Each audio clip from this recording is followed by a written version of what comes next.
Here is a rye update for you. I've been kind of out of commission on the farm updates. Little baby George has come along and he's kind of been a holdup on me getting out to do any filming and for Dad to get some of his work done. So this is the rye, and as you can see, we have started cutting it. And we have weeds. We are doing things organically, and to have sprayed the field with like Roundup, you're not only losing certification for organic status, and you have to test clean for several years to be able to get organic status. So you don't want to do that and then goof it all up. Little George is talking about things. I gave him a bath and I thought he'd be a little hushy quiet boy. But I stopped walking. So Bethy and I came out to see how things are going. This is the waterway right here where it's very green. So he cut the waterway a couple of days ago.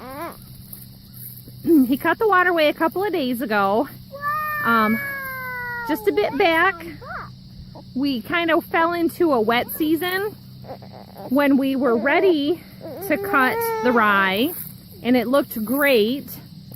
The rain came, and because it was done growing, the mare's tail popped up, and then the mare's tail kind of overtook the rye and you couldn't even see it.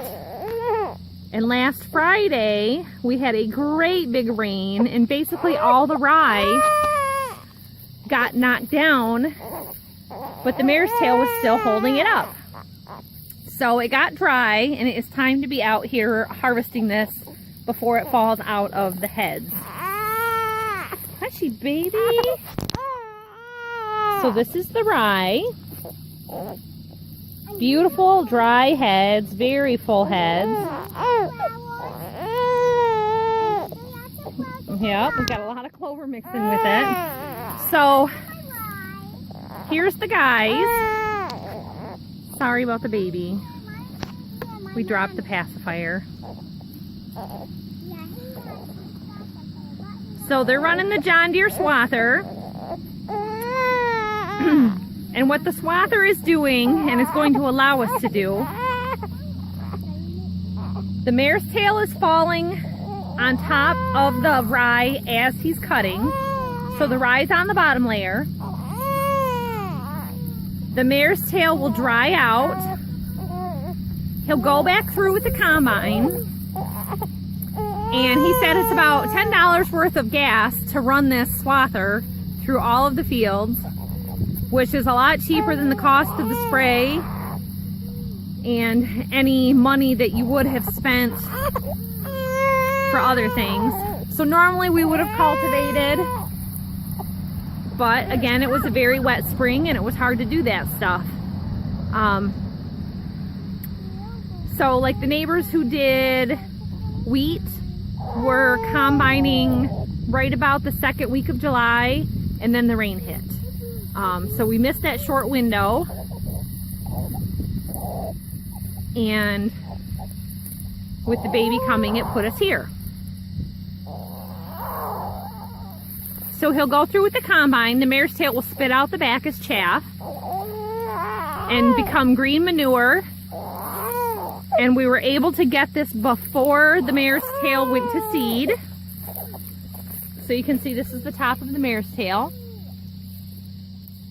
And because it's not going to seed, it'll just be more green manure for the field. And before we did the waterway, this section of the field is pretty sandy, and higher up there towards the barn, very, very sandy.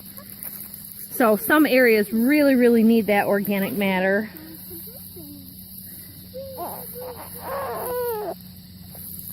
And then that'll get tilled back into the ground, and he said he'll be able to plant still a whole nother crop of rye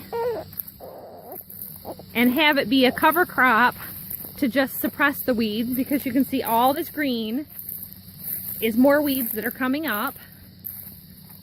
so he could do another planting with no-till. And remember, this was a no-till planting to begin with, so it will go. And you can see there's still so much bare dirt through here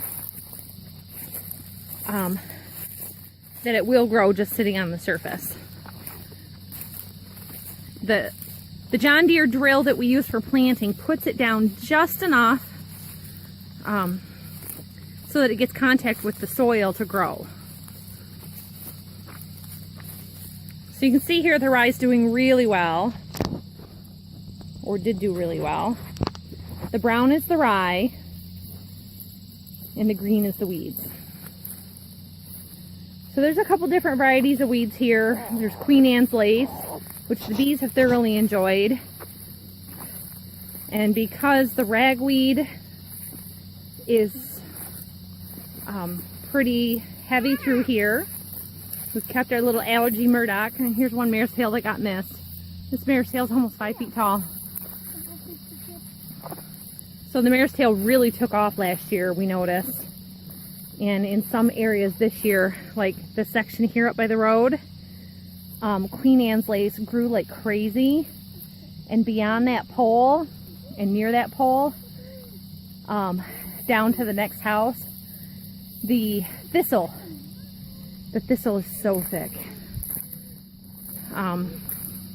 Once those weeds took off, I was really getting antsy for him to do this job because it started looking so bad, and I can't stand for the farm to look bad. And as you can see, he's always got little projects going on, but he's got the green mint up there that he brought home. And that was a project that is part of this project. The rye is going in there, and it's going in that trailer also. So that was our oat trailer before. But he uses this swather for all kinds of things. If you can find parts for him, you're in good shape. They had starter trouble. Put a new starter in it. And for the longest time they said, no, there's no parts available, you can't get a starter. And one guy someplace said, yep, I've got one. And they got it fixed up and running. But it's real great for this tall stuff. Yeah. And he's able to get along quite fast with that swather also. And you see he's got his farming buddy with him. What? What? No, I heard a meow. You heard a meow? Yeah. I didn't hear any meows out here. But I did. Well, I got big. So you can see that little purple flower right there, that's thistle. There's not so much of it in this whole area of the field. There's a little bit of mustard here and there. No, don't kill me. So his dad will bring the combine over. We're still doing the shared combine deal to save money. You do it once a year, and to not put yourself in debt. A lot of people can get by with shared equipment, so this is just how we're going to do it, and save our money for buying the things that we have to and must buy.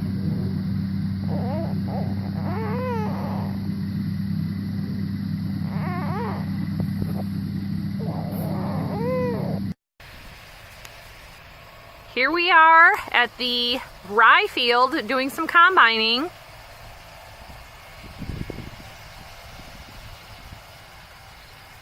This is the stuff that we were swathing, and it has had several days to sit and dry out. And it is perfectly separating out the stems from the heads and the mare's tail and any other weeds.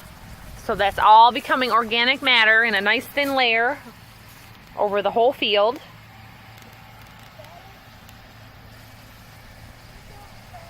And he said he will disc it. And you're gonna disc it or cultivate it? Disc. Oh, he's gonna plow it because of the thistles.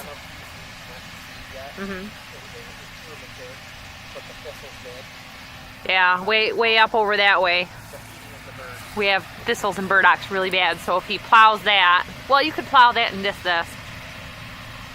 But he's gonna replant it to another crop of rye to help with the weed suppression so they don't take off again. And then he could either harvest them or just plow it, cultivate under for green manure.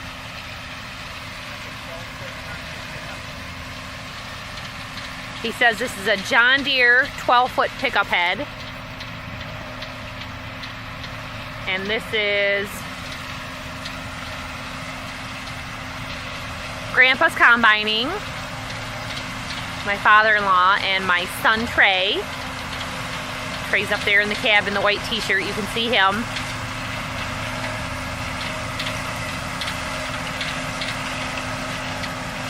And he did the swathing on the windrows. You can see it's real dusty.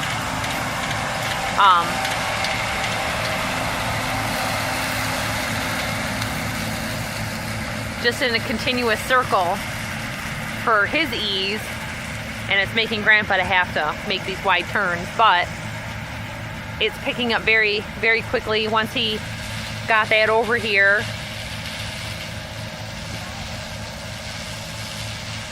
they got right to work on it. We're keeping Murdoch inside. His allergies are really bad, and this dust, even in the combine, and just, if you can see, it's all kind of going off that way. So no walk in the woods today for us.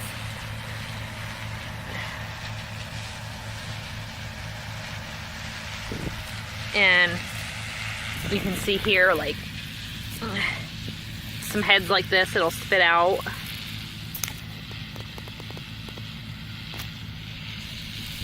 But it's picked the rye seed out of it. So that's real good, putting that back on. If you're doing like straw with your rye stems, you're gonna take all that out of your ground, and it's going to create more soil, and cleaning out the barn does that too, because all that manure. So that's the rye combining, everybody. You can see way out that way, the windrows on the other side of the waterway. And the neighbor's goldenrod sprouting up. Bees are liking that. It's actually time to go out and add a couple more honey supers to those bee boxes again. So we'll show you the rye seed up close when he's got it parked up here later.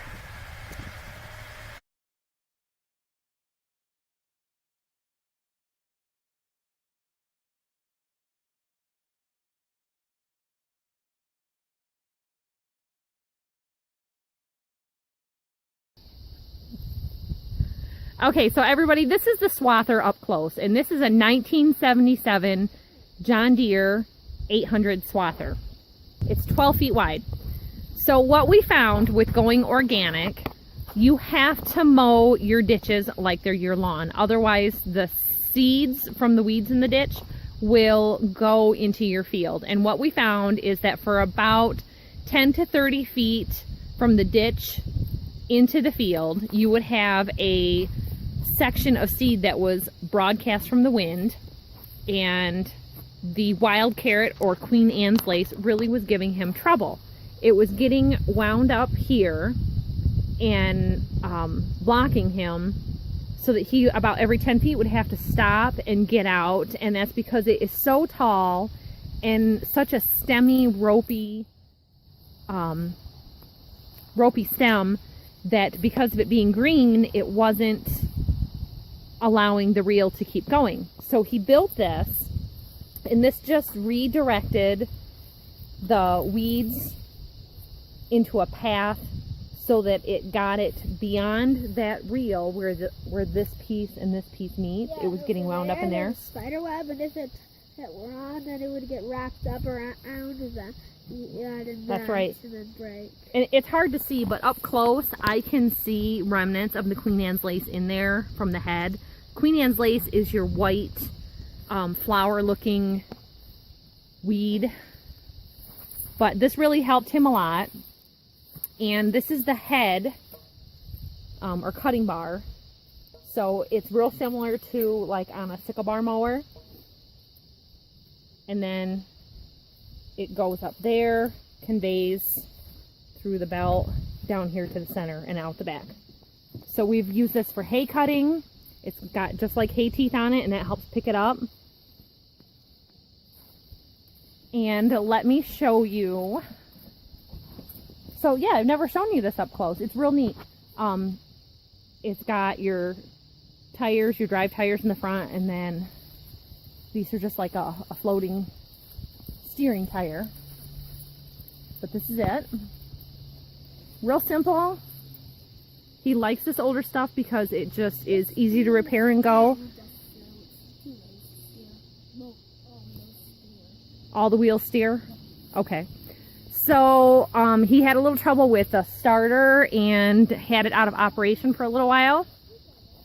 But he was able to get a new starter, and whatever other part was giving it trouble, he got it going.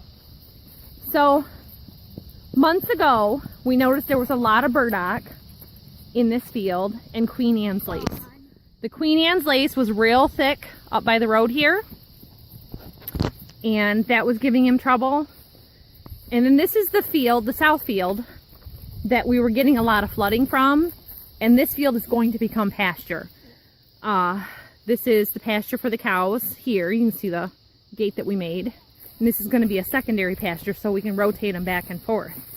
The creek is right down here, and right through here across the road, there was a real bad flooding problem for years, and it was making our creek flood, and it was bringing in burdock seed and weeds. We had a lot of mare's tail in this field last year. Some people have made comments, good luck or have fun growing weeds. These real thick stems, it's starting to rain. These real thick stems here are from the burdock. Now that won't be a problem in the future because of, you can still see some burdock leaves that were below. He said that the cutter blade went through this no problem, just like butter. It didn't give it trouble at all, and it didn't bind up the combine when it went through. We were real lucky. It went really well. Any repairs that he had to do, it seems like every time you're farming there's going to be repairs that need to be done in the middle of it. And he got his dad and Trey going right back again. This area right here is so thick with burdock. He is going to plow this under, and that's going to break up the roots. So with organic farming, plowing can be necessary. Mowing your ditches, which I was asking him to not mow the ditches the last couple of years because we get so much butterfly bush and goldenrod that I wanted that pollen for the bees because it's more a wildflower honey than what you would get with the sunflower honey, and the sunflower honey like to solidify. So this is the last of the farming that needed to be done for harvesting, and he is golden on that. And you probably don't know where this is live. Yeah, so it left a lot of organic matter that's going to get plowed under with the burdocks. I don't know if he'll plow the whole field. He probably should because of the mare's tail. Okay, yes. And he hasn't plowed in years. This one is. I think he sprayed the first year we were here, maybe the second also. And the chemicals. And this is good for the dirt. Yes, that's going to become dirt. Are just so bad that I didn't want him doing it. You hear about all these cancer issues. Come on, Murdoch. The rain's starting to get heavier. So they were able to finish up all their farming for the day and get that done before the rain came in, and they were able to have empty space in the oat trailer to store the rye.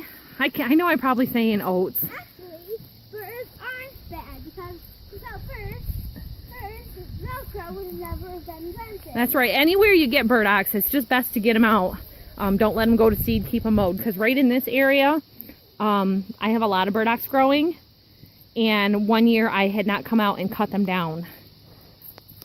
So the roots are still there. They'll keep coming back. But it's a taproot that is really, really deep and hard to get dug out. So just dig it out as much as you can if it's in your yard. And keep it mowed down if it's in your fields and ditches.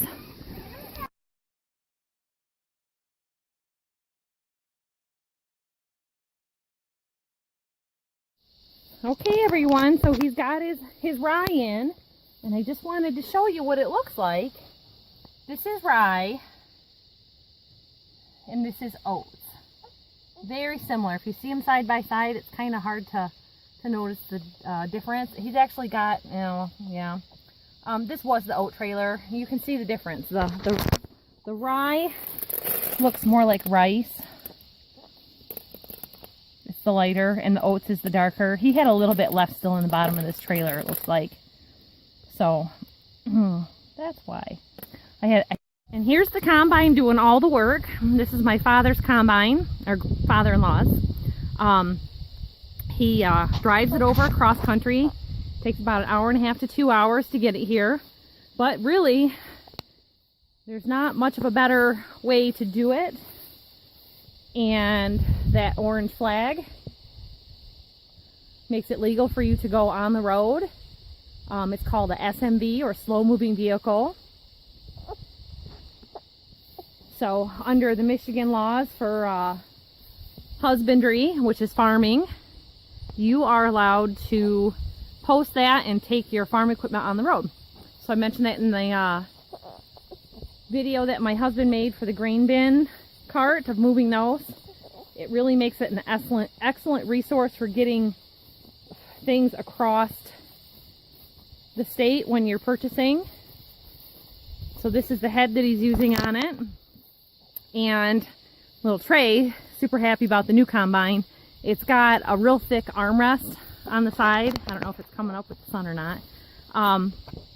So Grandpa just scoots over and Trey sits on that, where he had a little plastic seat that he would put on the floor in the other. But like, this is a hay elevator. We have another one that's a hay and grain elevator. You're able to take this right on the road to transport it from barn to barn. So if we had a hay delivery a couple miles down the road, we could hook right up to this and take it out to their place. This one runs on hydraulics, so when you hook it up to the tractor, it makes the elevator actually rotate through and run. And this other hay elevator, we're not using it right now. Whew. It's hot today. It's real hot. We're having a hot fall. Well, fall hasn't officially started yet, but it's hot. So this hay elevator, you can run it off the hydraulics, and it's got a hitch so that you can attach it to a truck or a tractor. But this one actually has an electric motor, and I'm not going to move that because I've got the baby with me right now. But we keep it covered with a barrel to keep it protected from the weather. But it's got a separate motor. Maybe no, it's a gas motor. Sorry about that. And that can run it. So if we're going to a remote spot, we can use this one. And as you can see, we're not using the round bale feeders right now. Chocolate was shoving them all around and shoving them into the fence, just like we thought he would. So I'm trying to figure out what to do about him. He needs a separate bullpen. This is the last of the first cutting of hay that we're using up. We didn't get it up in the barn, which is why we had done that hayloft repair. The baby stuff made it so that I couldn't help, and my father-in-law was busy too, so we just left it here, covered it with the black plastic. This will be gone all by probably the end of the weekend, so I just pulled the plastic off the other day to use it up, and then the good stuff is in the barn all covered. So that's That's the rye harvest for 2017, everybody. We appreciate you watching our channel. Now we just saw us walk out of it stuff. Yeah. So we have real great fields for kite flying. It got real windy today. Maybe tomorrow will be windy and you can fly your kites, huh? Yeah. That'd be super duper.